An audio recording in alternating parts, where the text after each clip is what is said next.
everyone. Welcome to the show. It's another great edition of Bring It in the House podcast show where we spotlight musicians, entertainers, artists, and leaders. Of course, I'm your host, Millie Mills, and we're celebrating for the entire month of July our 4-year anniversary. We've been doing this thing since 2020 when COVID hit, and it's just a blessing that we're still around, and we thank you so much. I'm excited because our guest here tonight is extremely talented. I came across him we attend the same church, guys. It's an amazing experience. And, I'm into entertainment and production. And of course, this man is just, he has all the talent and experience you can ever want to witness. He's a production man, filmmaker, and so much more out of Austin, Texas. Let's give it up for Anthony Jackson. Woo! Thank you, Millie.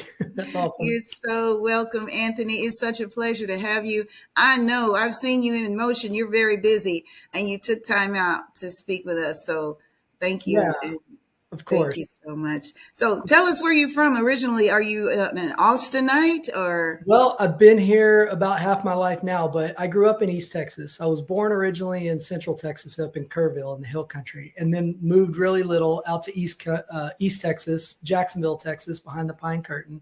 I grew up there, and at 18 years old, we moved here to Austin, and I'm 44, so I've been here a long time.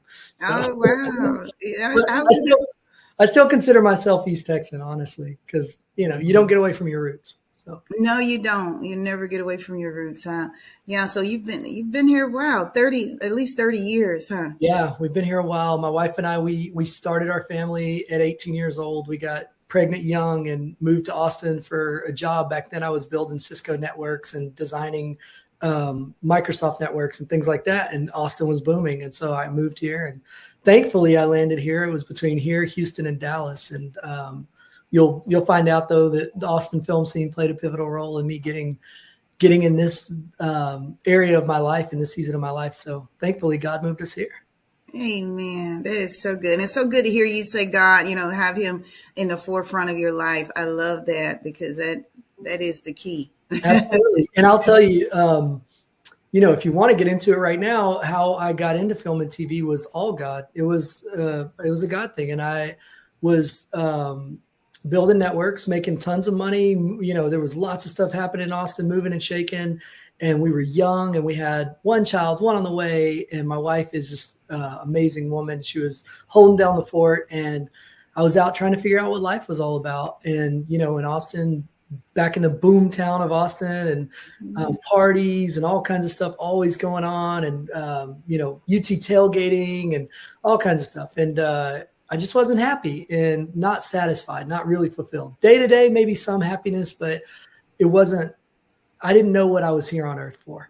And we started going to Shoreline. She was working in the children's ministry, which she still does today. You'll find her back in the babies on with the babies on Sunday morning. And she, like a good wife, she was praying for me. She was dragging me to church. She was, what about Easter?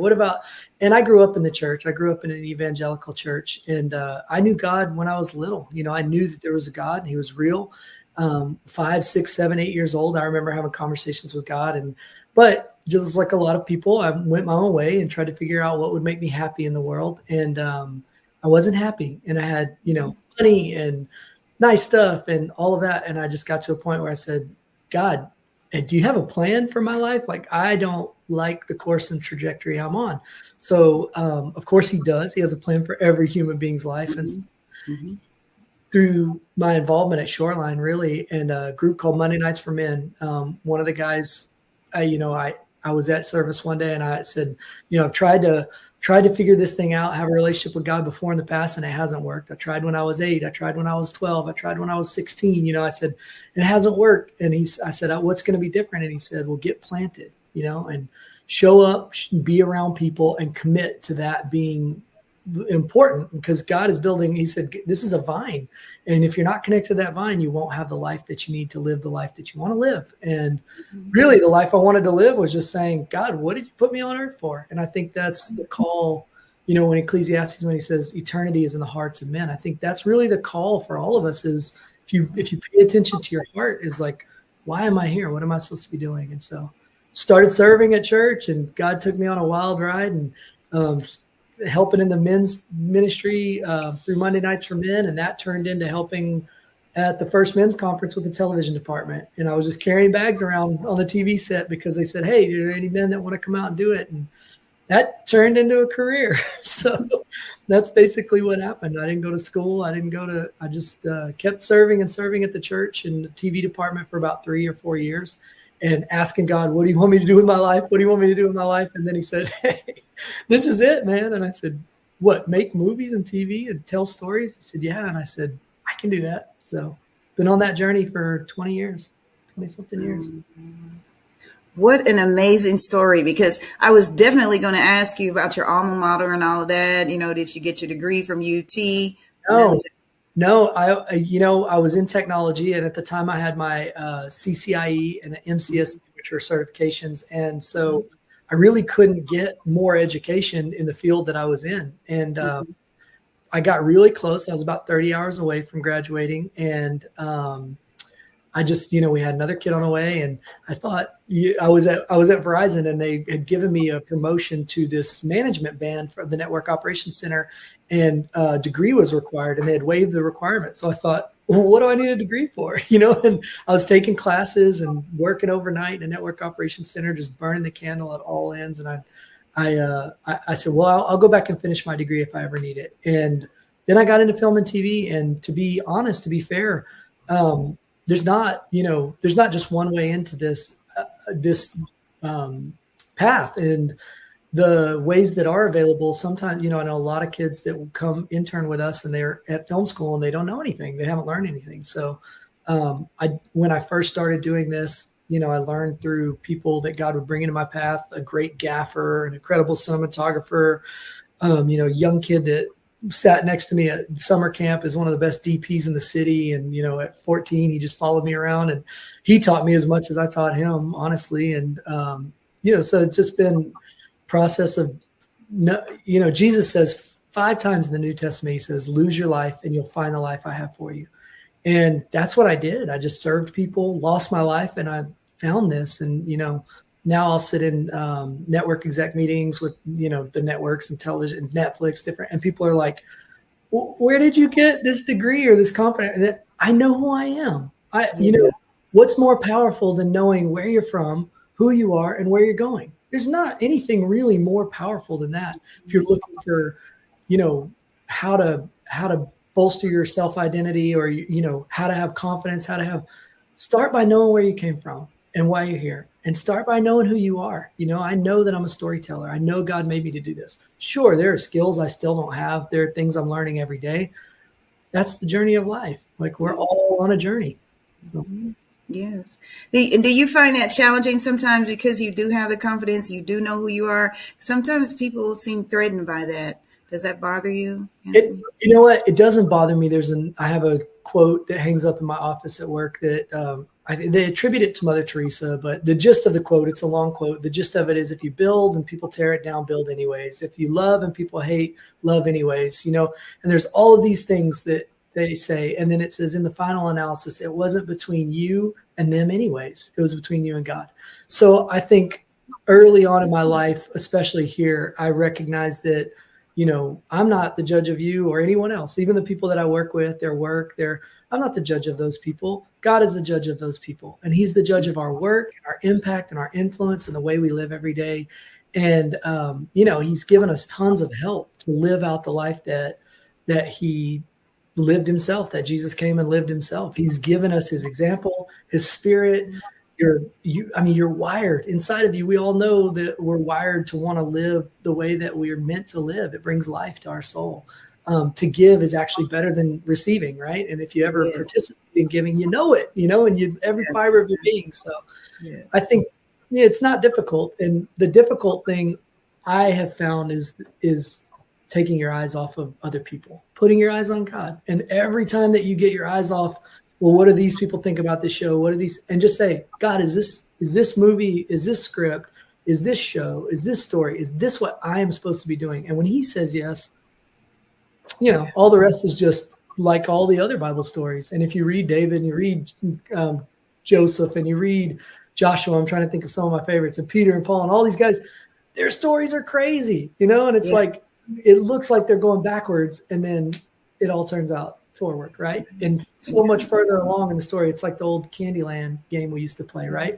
You think you're that everyone else is way ahead, and then you take the shortcut and you pop out way ahead of everybody. And that's the way it is in the kingdom of heaven. Like, it's not a really intelligent, I don't know if you remember Pastor Melvin, but he was the men's pastor at Shoreline. He's passed on now, but he was one of my mentors when I first early in the faith. And he would say to me all the time, if you do the right thing in the wrong system, it seems the results turn out wrong. In the short term, they turn out wrong because the system is wrong. But if you continue doing the right thing, you change the system, and the right results produce the results. The right things produce the right results. And he's right. It's like, we're not here on earth because the earth is fixed, and I think about this a lot, especially now I've just become a grandfather, just this last 24 hours. Yeah, congratulations. But I'm in there, and I captured this incredible, beautiful moment that I hope everybody on the planet gets to experience at some point in their life. But when they first, my daughter gave birth and was in labor for so many hours, such a hard thing. She was falling asleep during labor. I mean, she was just spent. And a woman, we have no clue as men what women go through to bring a life into the world. And even when you experience it, and I have 6 children of my own. And when I was there experiencing it with my wife, it was different than watching my daughter, and I think that's why God lets us be parents, is because, I mean, you look at the planet and we're breaking kids and people in terrible ways. But what we are getting to do also is experiencing the same thing that God feels for us, like where he's able to sit back. And there were a lot of times in those moments where I would like, oh man, I wish I could take the pain, but I knew the joy that was coming. So I'm sitting back with this huge smile on my face, and everyone is, like, oh, poor Peyton, don't you? I'm like, no, because I know that what Jesus says in Matthew is true, that a woman faces intense pain when her time has come, when she's birthing that baby. But immediately that anguish is replaced by an immense joy when she brings a life into the world. And everything that we do, I think film is a lot like that too. And storytelling for me, that's what we call it, because in a lot of different mediums, but you labor and you labor and you labor and you labor, and it's so difficult, it's so tough, and but immediately when you bring something into the world that impacts so many lives, and you can see the ripple of it for eternity, immediately it's replaced with all of this joy, and you forget all that hard work. And I have a 14-year-old son who's a soccer player, and I was just telling him the other day, I said, listen, this I know for every human on earth, you are going to pay the debt of discipline and hard work, or you pay the debt of regret. Both, you're going to pay one or the other. So you decide, do you want a painful success or a painful failure? And not failure in the sense like we all fail every day. That's how we move forward, right? Yes. But failure in the sense that you didn't try, or failure in the sense that you wouldn't pay the price. You didn't want to follow that leading. And so, but this moment that I was telling you about, they put the baby on my daughter, and they waited. They were brave souls. They waited to find out if it was a boy or a girl. So no one in the room, they throw the baby up there, and she's so exhausted. She's, oh my gosh, she's loving this baby for the first time. And she picks this baby up and looks, and they had a boy's name picked out. She thought it would be a boy, and she says, baby Milo, and she starts crying, and it's this emotion. I've watched it probably 100 times because I was filming, some of the birds. Yeah. And it's just so much pure human emotion, such a beautiful, pure human emotion that you can't, filter. You can't, it's just so strong. It's so overwhelming. It's like such a holy moment, when people ask me as a filmmaker, especially because there's a lot of people that don't, have given up on religion, have given up on the idea of God, in our business. And they'll ask me like, what if I could prove to you that there was no God? I say, well, you definitely probably could. From, you guys are persuasive. You got all these arguments, but you can't take away these holy moments. And amazing moments where that it's something so much more than human. There's something so deep and so spiritual, something like C.S. Lewis in The Lion, the Witch, and the Wardrobe, he called it the deep magic, right? That there's something that binds us to the rest of the fiber of everything else, and it's so much more than physical. And in those moments, you feel it, you experience it. I don't know. For me, that's enough. It's like I can't how can I deny every fiber of my being and say, oh, well, logically I could come to a place where there's no God, when every fiber of my being screams out that we're here for a purpose and that somebody there definitely all that is joy. there's definitely a God. Yeah. For sure. Yes. So, I'm so glad you got a chance to experience that, holding your grandchild. It's a girl though, right? A little boy, baby Milo. A boy. He's a little Baby boy. Milo. Okay. So she was on point when she said that. Okay. She has said it from the beginning, and they didn't even have a girl's name. And we're like, hey, I mean, you don't tell mama nothing. No, like I've learned that. Like, I don't care whose mama it is, you don't tell mama nothing. If mama's wrong, she'll find out on her own. She does not need your help finding out she's wrong or right. So. I know that feeling so well. I was there when my granddaughter was born, so I definitely can relate to you on that. It's just one of those miraculous moments that words, you can't really describe it. I mean, so holy. And, there's been other moments in my life that I equate to those. I kind of have this like list of, it's an incredible musician, Skip Downey, Christopher Downey. We call him Skip, but he's amazing. And he would always capture those moments so beautifully, like a summer camp in the middle of the woods with 300 kids and Jesus, and things, just those moments in life where you just know you're like, it may not make sense to anybody else, but God's right here with me. And that, I think, is the neat thing about Christianity. It's not even about Christianity, because I'm not a religious person. It's a relational thing, and that's what's so beautiful about it is I'm not going to set out and try to tell you all of the reasons why you should do anything in your life, because you have your own. The beautiful thing about life is you have your own free will and your own choice. All I can tell you is these moments that happen to me are so intimate, so personal, that I make a choice, that I've made a decision, that I know a truth. And I believe, that I've had so many of those moments now in the last, 44 years that it's the one thing that I would say you can, Millie can decide what to do every other area of her life, but this is true. God is here. He loves you.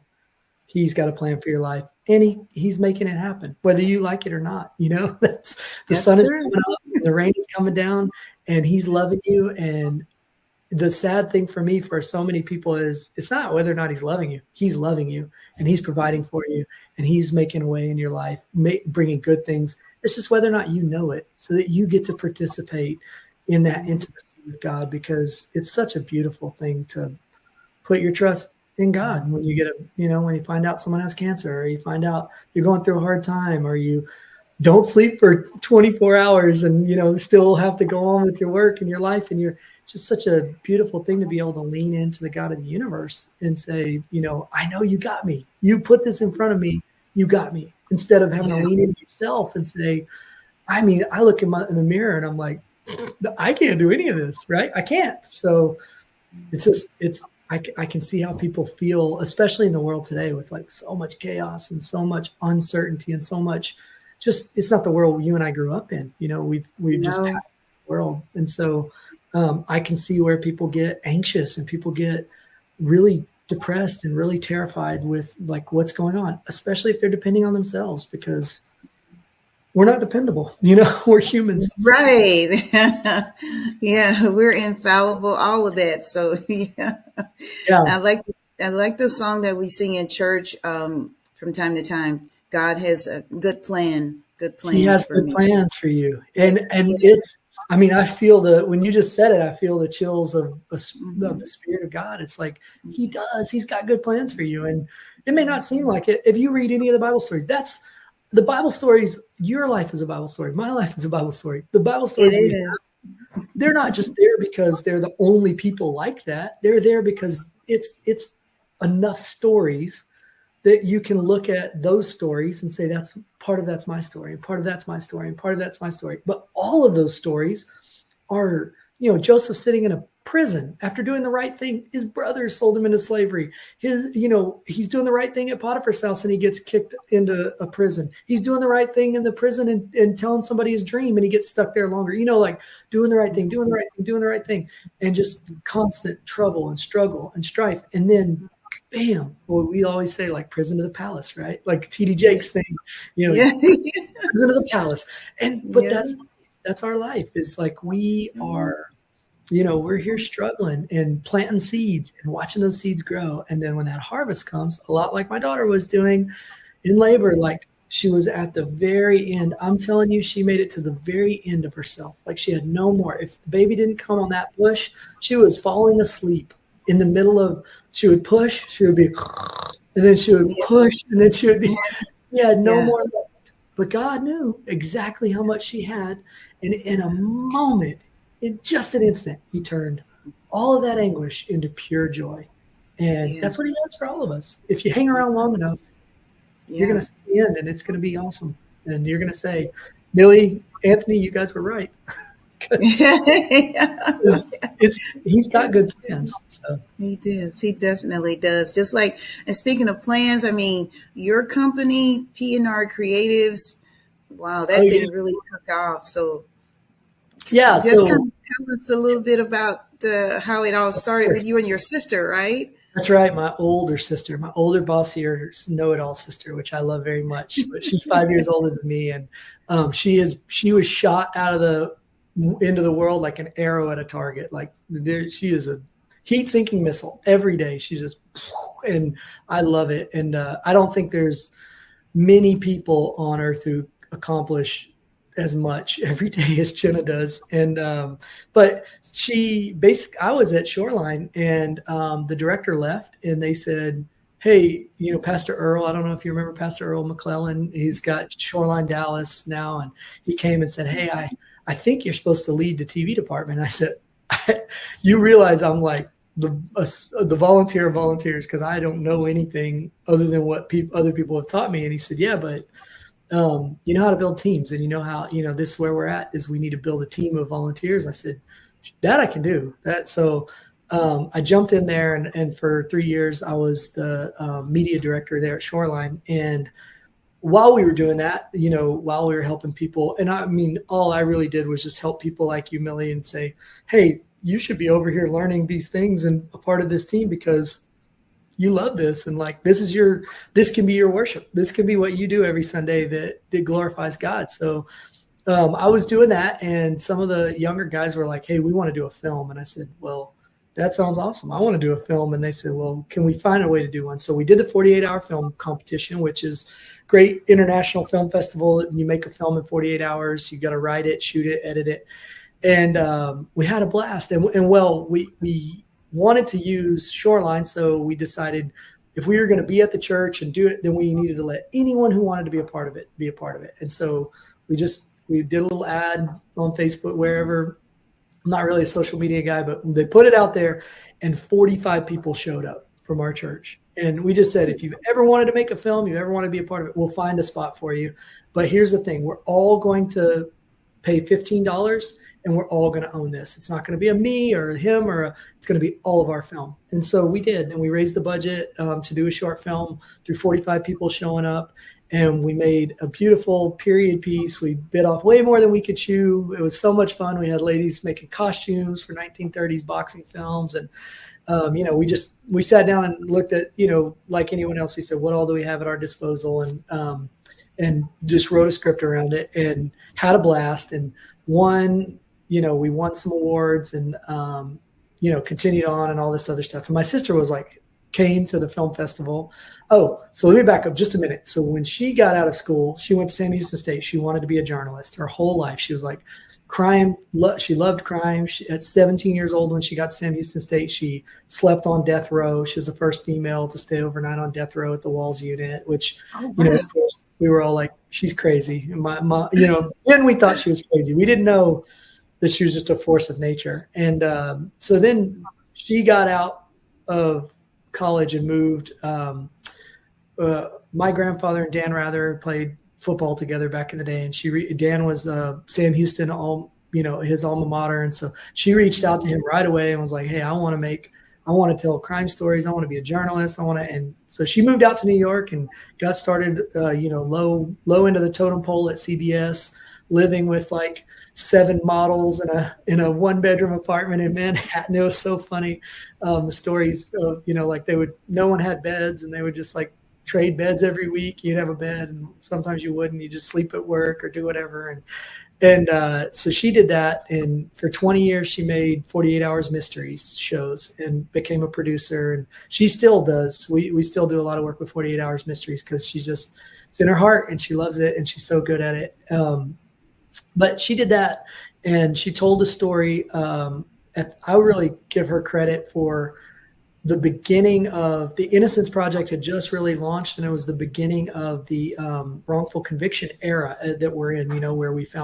Where we've seen so many people that are overly charged or wrongfully convicted. And there was a African American gentleman, Anthony Graves, and he had been in prison 19 years, and she latched onto the story. And I really, in my heart, it was like the domino that fell for her to really see who God was, and become acquainted with him. But, back then I remember her telling me, the networks don't care. They don't, he's Black and they don't care. And nobody, nobody seems to care that there's all of these people in prison, but I care about this one man's story. And I know that, I believe we can get him out. And so she kept on it they told her not to do the story, and she did it anyway. She hired me and a couple of other guys to be cameramen with her like per diem money and shooting the shows and doing the stuff. And of course he got out, and it was an amazing moment. And she was there to document the whole story, ended up winning an Emmy Award for that episode.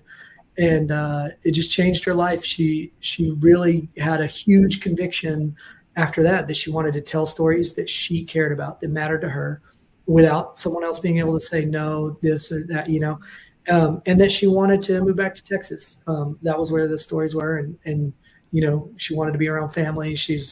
Didn't have kids at the time. And so she was, getting to that point of her life too. And so really beautiful. And so one day she called me up, and after we did a couple of years of film festival, and I was like, I don't want to do a production company. I don't want to do, I'm happy. I'm here at Shoreline. I'm doing the Lord's work. I'm happy.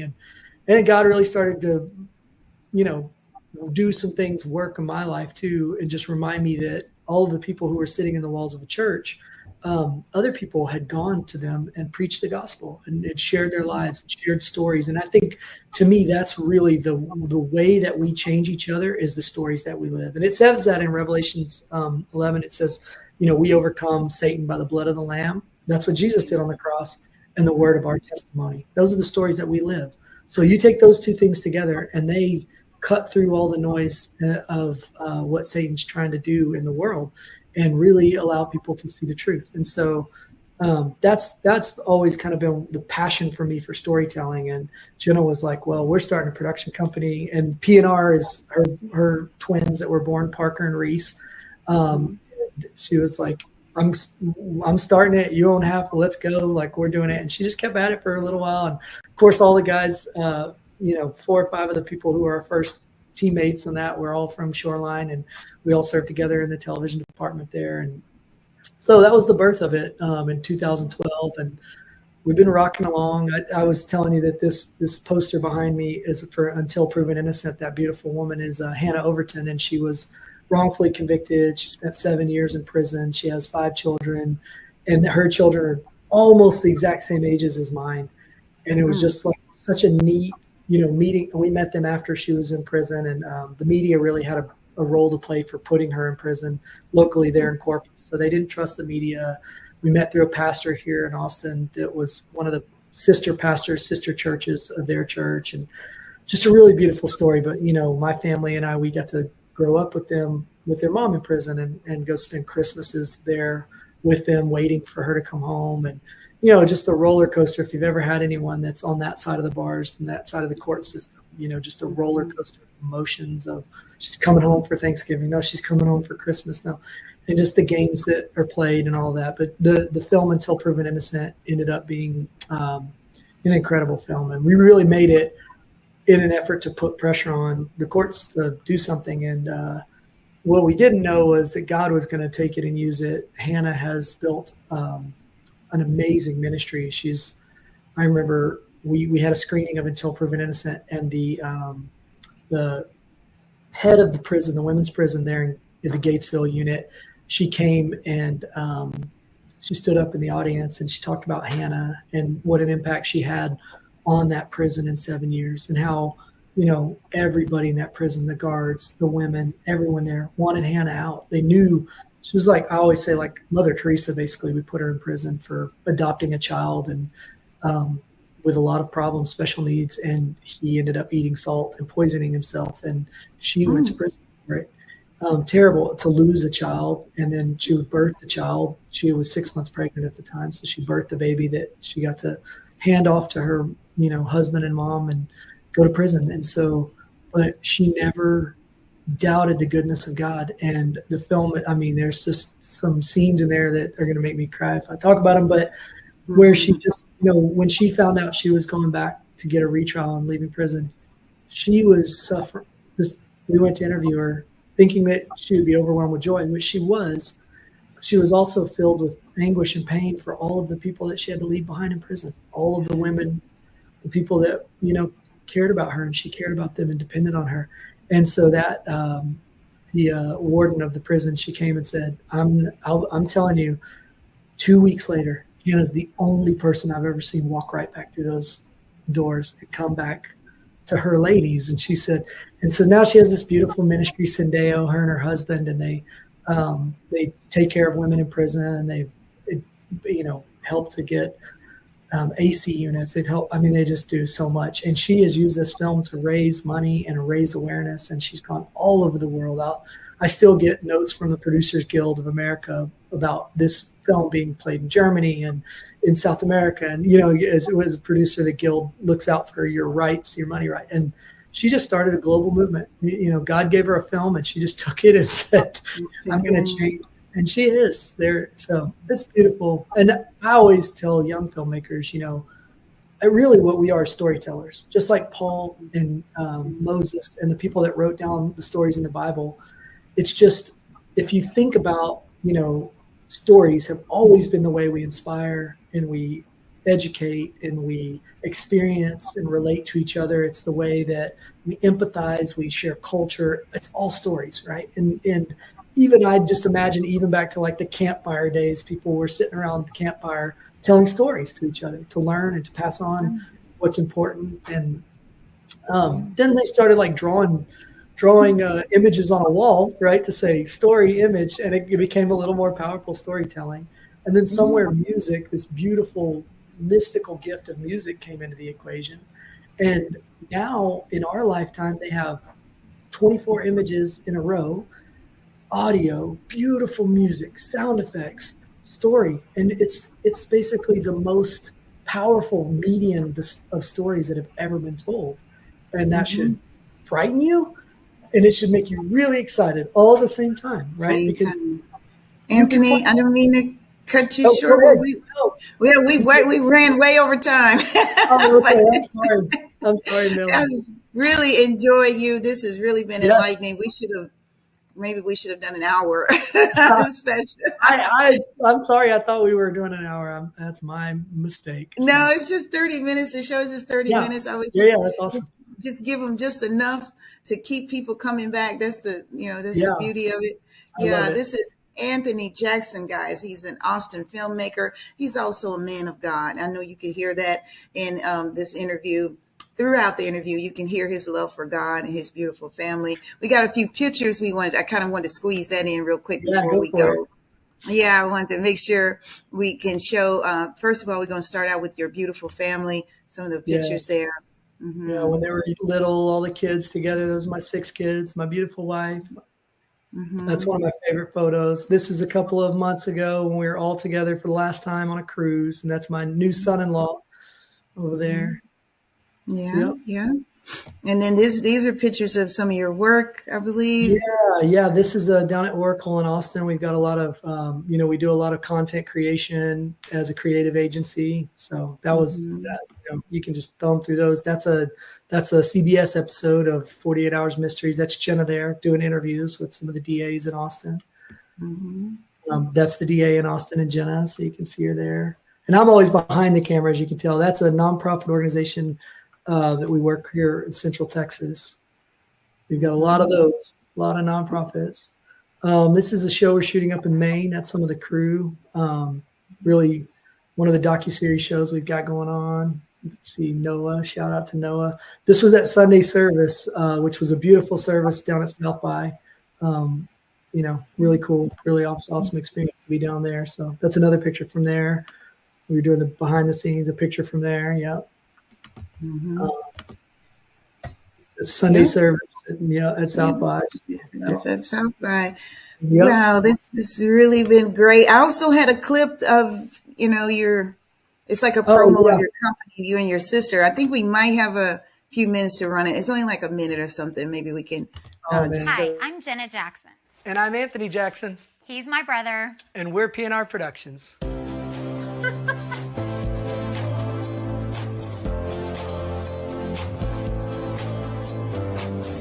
We both grew up in East Texas, but the second I left college, I moved to New York City to follow my dreams. I ended up producing mostly crime stories for CBS News for 15 years. And I ended up in Austin, because I'm a lot cooler, making narrative films with my friends. And then we joined together, and we created our production company. What we quickly realized is that we're both passionate about real people and telling incredible stories. We also realized there are a lot of really amazing people in Texas who are really good at telling stories. So we built the best teams of people to help tell those stories.